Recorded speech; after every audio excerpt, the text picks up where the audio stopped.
வீட்டிற்கும் என்னுடைய அருமை சகோதரர் அன்பில் மகேஷ் பொய்யாமொழி அவர்களுக்கு என்னுடைய வணக்கம். அவருடைய தந்தை என்னுடைய நல்ல நண்பர், கலைஞரே என்னுடைய நல்ல நண்பர் தான்.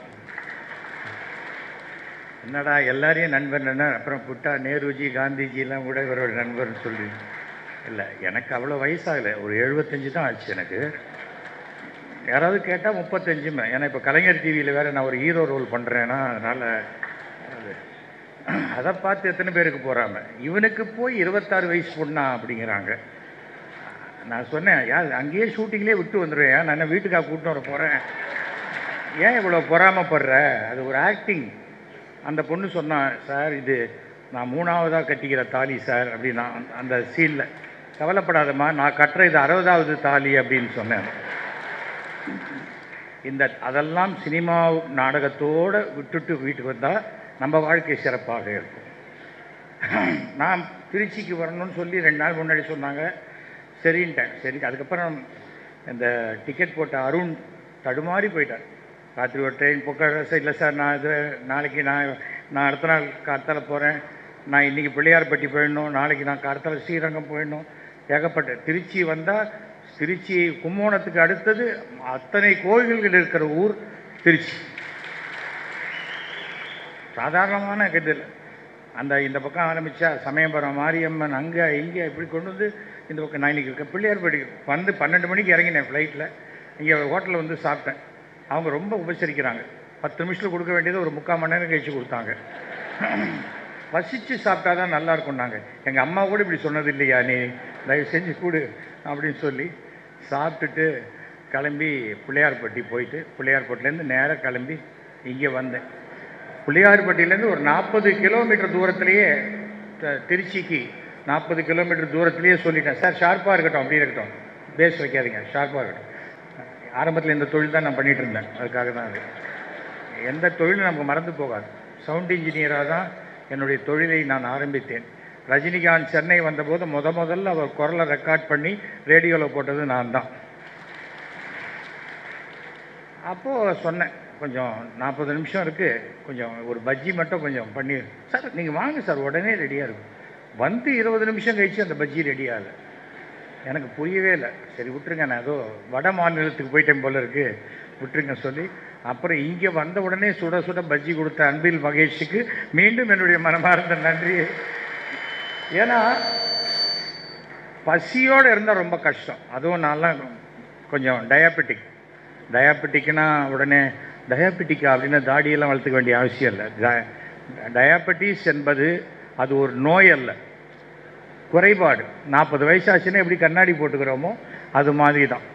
நம்ம ஒரு இடத்துக்கு போகிறோமா, ஒரு ஸ்வீட் வைக்கிறாங்கன்னா குடு அப்படின்னு சொல்லி எனக்கு டயபெட்டிஸ் இல்லைன்னு காட்டிக்கிறதுக்கு ஸ்வீட்டை தின்னுட்டு வீட்டில் போய் ஊசியை போட்டுக்கிட்டு எதுக்கு அவஸ்தை பண்ண, இல்லைப்பா எனக்கு டயபெட்டிஸ் இருக்குது வேண்டாம் அப்படின்னு கௌரவமாக சொல்கிறது சிறந்த ஒரு விஷயம். இந்த மீட்டிங்கில் நான் கலந்துக்கிறதுக்கு முக்கிய காரணம் என்னுடைய அருமை நண்பர் மாண்புமிகு தமிழக முதலமைச்சர் திரு மு.க. ஸ்டாலின் அவர்களுடைய பிறந்த நாள் விழா. ஒவ்வொரு தடவையும் நான் பார்த்துருக்கேன், தமிழ்நாட்டில் பல வருஷங்களாக பார்த்துருக்கேன். அந்த தாய் 8 அடி பாஞ்சா குட்டி 16 அடி பாயும் அப்படிம்பாங்க. கலைஞர் அப்போவே 32 அடி பாய்வார். இப்போது அவருடைய மகன் 84 அடிக்கு மேலே பாஞ்சிக்கிட்டு இருக்கார். இன்றைக்கி இந்தியாவிலேயே ஒரு முன்மாதிரியான மாநிலம் என்றால் தமிழ்நாட்டில் என்ன பண்ணுறாங்கப்பா அதை கேளு அப்படிங்கிற அளவுக்கு அனைத்து மாநிலங்கள்லேயும் அது 1000 ரூபா கொடுக்குறது, நான் 1200 ரூபான்னு அனௌன்ஸ் பண்ணுறேன் எல்லாம் சொல்கிறாங்க. ஆனால் எல்லா திட்டங்களும் முதல்ல ஒரு பிள்ளையார் சுழி போடுவது தமிழகத்தில் தமிழக முதலமைச்சரால் தான். இன்றைக்கும் வந்து அவர் யாராக இருந்தாலும் பார்த்து டக்குன்னு பேசுறது. ஒரு தடவை என்ன பார்க்கவே இல்லை, என்ன சார் நீங்கள் பிஸியாக இருக்கீங்க அப்படின்னு. நான் தான் உங்களை பார்க்குறேன், அந்த கடலை மிட்டாய் கடை வாசலில் நிற்கிறீங்களே அப்படிங்கிறார். அது கான்வாய் போகிற ரூட் அது. இருந்தாலும் எவ்வளோ கவனிக்கிறாங்கிறதுக்கு சொல்கிறேன். ஒரு விஷயம் ஒருத்தரை பிடிச்சதுன்னா பிடிச்சது. எனக்கு திராவிட திமுகவினுடைய பல கொள்கைகள் எனக்கு பிடிக்கும். அந்த பிடிக்க கொள்கைகளில் வந்து அந்த அண்ணான்னு சொல்கிறது எனக்கு ரொம்ப பிடிக்கும். காரணம் என்னென்னா எங்கள் அப்பாவையே நாங்கள் அண்ணான்னு தான் கூப்பிடுவோம். ஸோ அந்த ஏதோ ஒரு நெருக்கம் ஒரு இருக்குதுன்னு வச்சுக்கோங்களேன், அது வந்து நம்ம ஃபேமிலியில் இருக்கணும்.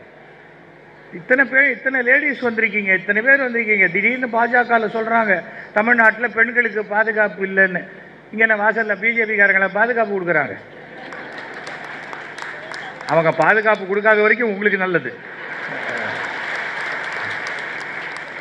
ஏன்னா ஏதாவது ஒரு கட்சியில் 1,00,000 பேரில் ஒருத்தர் இடுப்பு கிளினா அங்கே 1,00,000 பேர் இடுப்பு கிள்றாங்க. நான் என்னை வந்து அரசியலுக்கு அழைத்து வந்தது ஜெயலலிதா அவர்கள்.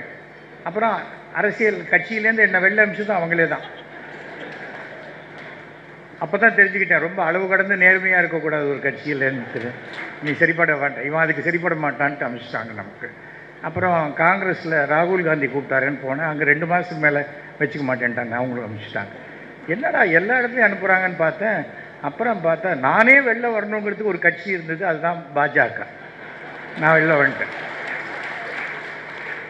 95 படம் நடிச்சிருக்கேன். அத்தனை பேர் அன்பாக பேசுவாங்க, ஆசையாக பேசுவாங்க என்கிட்ட. திடீர்னு பார்த்தா என்னாச்சு இவனுக்கு டேய் அப்படிங்கிற மாதிரி என்னை முறைக்கிறாங்க. எனக்கு ஒன்றுமே புரியல. அப்புறம் பார்த்தா சேராத இடம் தண்ணில் சேர்ந்து இப்படி ஆயிட்டியாடா கண்ணாங்கிற மாதிரி நம்மளை பார்த்து. அது 2008 என்னை கட்சியை விட்டு எடுக்கிறாங்க. நான் குத்தாலத்தில் குளிச்சுட்டு இருக்கேன், அது அதிமுகவில். கட்சி விட்டு தண்ணியில் அந்த வாட்டர் ஃபால்ஸில் கீழே அங்கே ஒரு சுனை இருக்கும், அங்கே குளிச்சுட்டு இருக்கேன். ஆனால் உங்களை ஏடிஎம்கேலேருந்து தூக்கிட்டாங்க என்ன அப்படின்றாங்க. அப்படின்னு நான் கையை காமிச்சிட்டு ஒரு முழுக்கு தான் போட்டிருந்தேன், இன்னும் 2 முழுக்கு போட்டு இருந்து இருக்கிற வரைக்கும் நல்லது, இல்லாட்டா ரொம்ப நல்லது அப்படின்னு ஏந்தோடனே ஃபோன் அடிக்குது. ஃபோன் அடித்தா ஹலோ அப்படின்னேன். என்ன பிரதர் தூக்கிட்டாங்க போல இருக்கே. யார்? நம்முடைய அன்றைய துணை முதல்வர் தளபதி ஸ்டாலின் அவர்கள் என்னை கூப்பிட்டு சொல்கிறேன். என்ன சார் யார் என்ன தூக்கினாங்க? நீங்களாம் இருக்கீங்களே, நீங்கள் தான் எனக்கு ஃப்ரெண்ட் இருக்கீங்க, எனக்கு அப்புறம் எனக்கு என்ன இருக்குது சொல்லுங்கள் அப்படின்னு. அப்போது என்னை தமிழக வரலாற்றிலேயே ஒரு மாற்றுக் கட்சி உறுப்பினர் திமுக பொதுக்குழுவில் கலந்துக்கிட்டது நான் தான். இது எவ்வளோ பெரிய கௌரவம்! அப்படியெல்லாம் ஒரு கௌரவத்தை கலைஞர் யாருக்கும் தப்புன்னு தூக்கி கொடுத்துட மாட்டார். கலைஞர் வாயால் ஒருத்தனை திட்டினா கூட அவனுக்கு மிகப்பெரிய எதிர்காலம் இருக்குன்னு அர்த்தம். அதை தெரிஞ்சுக்கணும். ஐயோ திட்டாரு, உன்னை ஞாபகம் வச்சுன்னு திட்டுற அளவுக்கு நீ என்ன அவ்வளோ பெரிய ஆளாக ஞாபகம் வச்சு திட்டுறாருல, அப்போ நீ பெரிய ஆளாக வருவ அப்படிங்கிற. எனக்கு தெரிந்த இந்திய அரசியலில் கலைஞரை போன்ற ஒரு தலைவரை நான் பார்த்தது இல்லை. ஸ்டேட்டாக இருக்கட்டும், சென்ட்ரலாக இருக்கட்டும், பஞ்சாயத்தாக இருக்கட்டும், நம்ம என்ன படிக்கிறோங்கிறது முக்கியம் இல்லை, எத்தனை லட்சக்கணக்கான பெண்களையும் குழந்தைகளையும் படிக்க வச்சோம் அப்படின்னா அது கலைஞர் தான் முதல் இடத்துல இருக்கார்.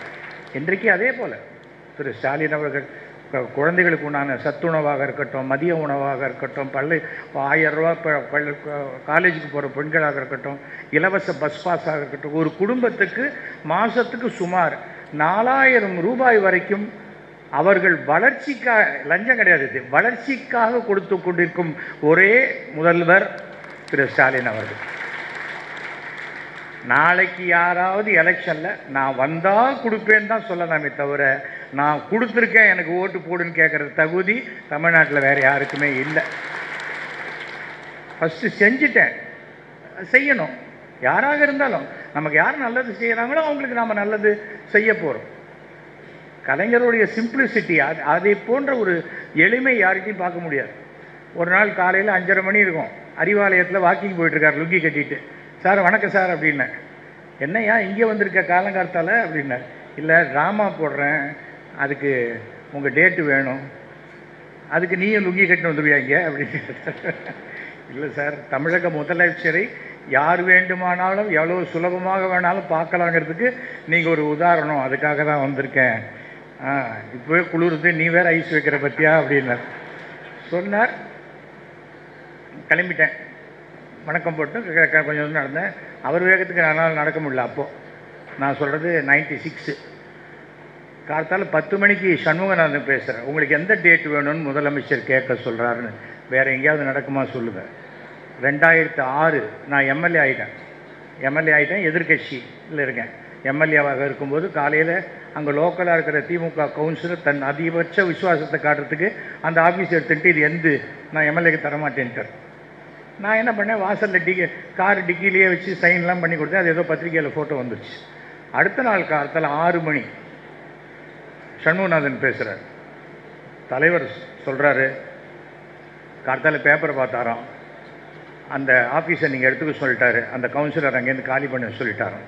யாராவது சொல்லுவாங்களா சொல்லுங்கள். என்னென்றால் அது என்னன்னா, நீ எதிர்கட்சியோ இதுவோ கலைஞருக்கு ஒருவரை பிடித்து விட்டால் அது அவர் நெஞ்சில் போய் உட்காருதுங்கிறது அவ்வளோ கஷ்டம். அது எனக்கு கிடைச்ச மிகப்பெரிய பெருமையாக நான் நினைக்கிறேன்.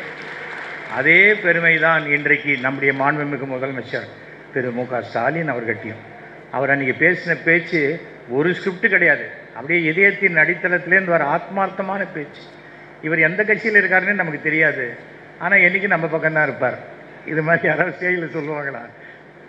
சொன்னார்.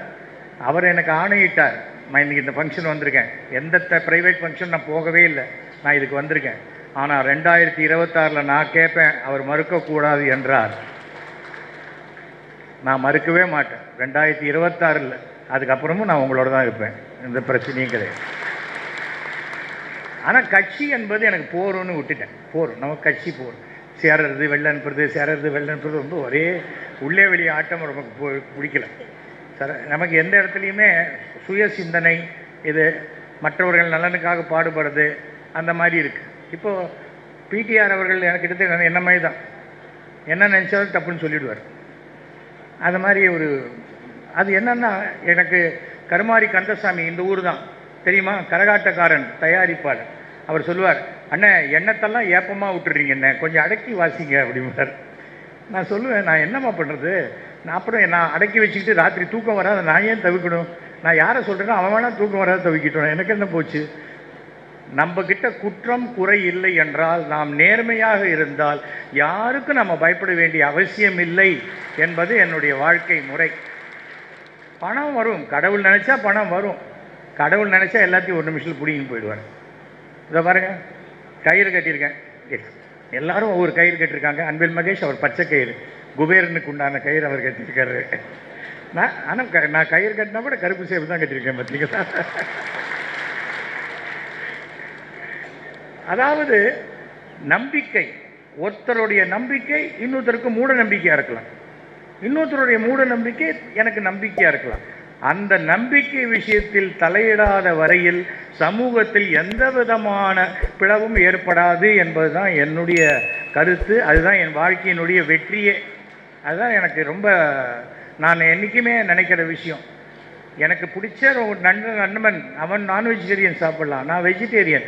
ஆனால் என்னால் அவனுக்காக முனியாண்டி விலாஸில் போய் உட்காந்து அவன் பிரியாணி சாப்பிடும்போது அவன் பக்கத்தில் உட்காந்து நான் இட்லி வடகரி சாப்பிட முடியும் என்னால். அந்த மனோபாவம் நமக்கு இருக்கணும்.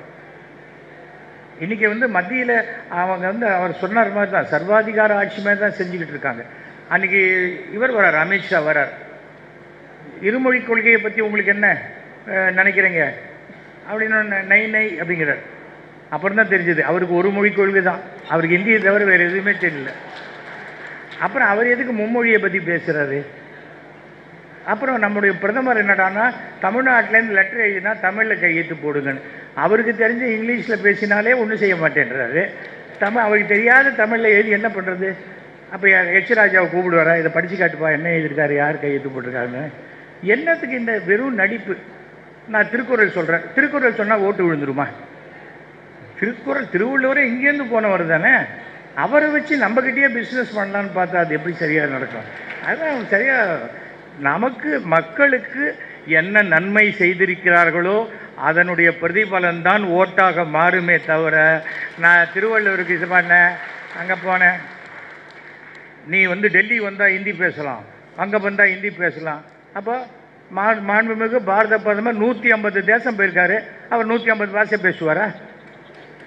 அதே ஒரு பாஷை தானே, நகி அச்சா அதுதானே சொல்கிறாரு. இன்றைக்கி சுப்பிரமணிய சாமி போட்டிருக்கார், காஷ்மீரில் இறந்து போயிட்டாங்க, இவர் ஏன் பீகாரில் உட்காந்து பேசிகிட்டு இருக்காரு? இவர் காஷ்மீர் தான் போகணும், அவர் தான் பேசிட்டார்ல, கேட்டிங்களா, வீட்டில் போய் தூங்குங்கன்றார். அதாவது மக்களை வெறுமனை பேசி பேசி இது பண்ணக்கூடாது. காஷ்மீரில் கூட பாருங்கள், சில முட்டாள்கள் தமிழ்நாட்டில் எழுதுகிறாங்க, முஸ்லீம்கள் இவர் இந்துவான்னு கேட்டு கொண்டுட்டாங்க. அதில் இந்துக்களை காப்பாற்றுவதற்கு உயிர் விட்டது 2 முஸ்லீம். அவங்க பார்க்கல. அவங்க என்ன நினச்சாங்க, இந்த மாதிரி டூரிஸ்ட் சென்டரில் இப்படி நமக்கு ஒரு வியாபாரத்தை கொடுக்க வரவங்க இறந்து போயிட்டா நாளைக்கு இந்த மறுபடியும் இந்த இடம் எப்படி முன்னுக்கு வரும்? இது வராது. மறுபடியும் காஷ்மீருக்கு உலகத்தில் எல்லா நாடுகளும் சொல்லுவாங்க, இப்போ போகாதீங்க, அது உங்களுக்கு சேஃப்டி இல்லை, சேஃப்டி இல்லை, சேஃப்டி இல்லை அப்படிம்பாங்க. பாகிஸ்தானோட சண்டை போடு, பாகிஸ்தான்காரன்னு சொல்லு. அது எப்படி நீ ஒரு குற்றம் நடந்ததுன்னா அதை ஒரு மதத்தோடு இணைத்து பேசுவேன்? அது ரொம்ப அயோக்கியத்தனமான ஒரு செயலாகத்தான் நான் பார்க்குறேன். அது மாதிரி செய்யவே கூடாது.